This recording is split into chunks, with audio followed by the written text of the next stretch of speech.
Chief ജസ്റ്റിസിനെ ലൈംഗികാരോപണത്തിൽ കുടുക്കാൻ ഗൂഢാലോചന നടന്നെന്ന വാദത്തിൽ supreme കോടതി അന്വേഷണം പ്രഖ്യാപിച്ചു.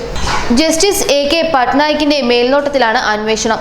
ചീഫ് ജസ്റ്റിസിനെ ലൈംഗികാരോപണത്തിൽ കുടുക്കാൻ ഗൂഢാലോചന ഉണ്ടെന്ന അഭിഭാഷകൻ ഉത്സവ് ബൈൻസിന്റെ ആരോപണത്തിലാണ് സുപ്രീം കോടതി അന്വേഷണ സംഘത്തെ പ്രഖ്യാപിച്ചത്.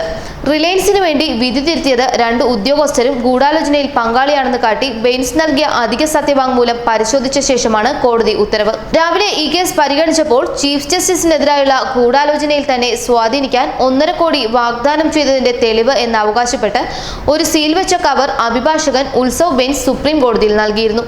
സത്യവാങ്മൂലത്തിൽ വസ്തുതയുണ്ടോ എന്നാണ് ആദ്യം അന്വേഷിക്കേണ്ടത്. തെളിവുകളും അവകാശവാദങ്ങളും സത്യമാണോ എന്ന് പരിശോധിക്കണം. എ.കെ. പട്നായിക് നൽകുന്ന ആ റിപ്പോർട്ടിന്റെ അടിസ്ഥാനത്തിലായിരിക്കും ബാക്കി അന്വേഷണം. എന്നാൽ പരാതിക്കാരി ചീഫ് ജസ്റ്റിസിനെതിരെ ഉന്നയിച്ച ലൈംഗിക പീഡന ആരോപണം ഈ അന്വേഷണത്തിന്റെ പരിധിയിൽ വരില്ല.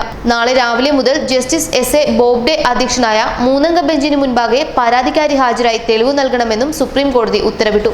അനുകൂല വിധി കിട്ടാതെ വന്ന ചില കോർപ്പറേറ്റ് കമ്പനികളുടെ പ്രതിനിധികൾ സുപ്രീം കോടതിയിൽ നിന്ന് നേരത്തെ അച്ചടക്ക നടപടി നേരിട്ട ഉദ്യോഗസ്ഥരുമായി ചേർന്ന് നടത്തിയ ഗൂഢാലോചനയാണിതെന്നാണ് ഉത്സവ് ബെയിൻസിന്റെ സത്യവാങ്മൂലത്തിലുള്ളത്.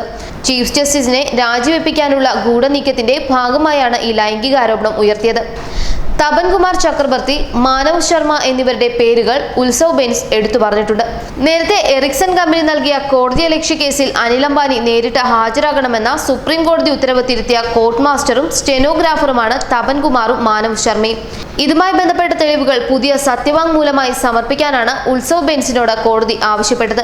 ഈ ആരോപണങ്ങൾ തെളിയിക്കുന്ന രേഖകളുണ്ടെന്ന് പറഞ്ഞാണ് ഉത്സവ് ബെയിൻസ് കോടതിയിൽ സത്യവാങ്മൂലം മുദ്രവെച്ച കവറിൽ സമർപ്പിച്ചിരിക്കുന്നത്. ന്യൂസ് ഡെസ്ക് മലയാളി വാർത്ത.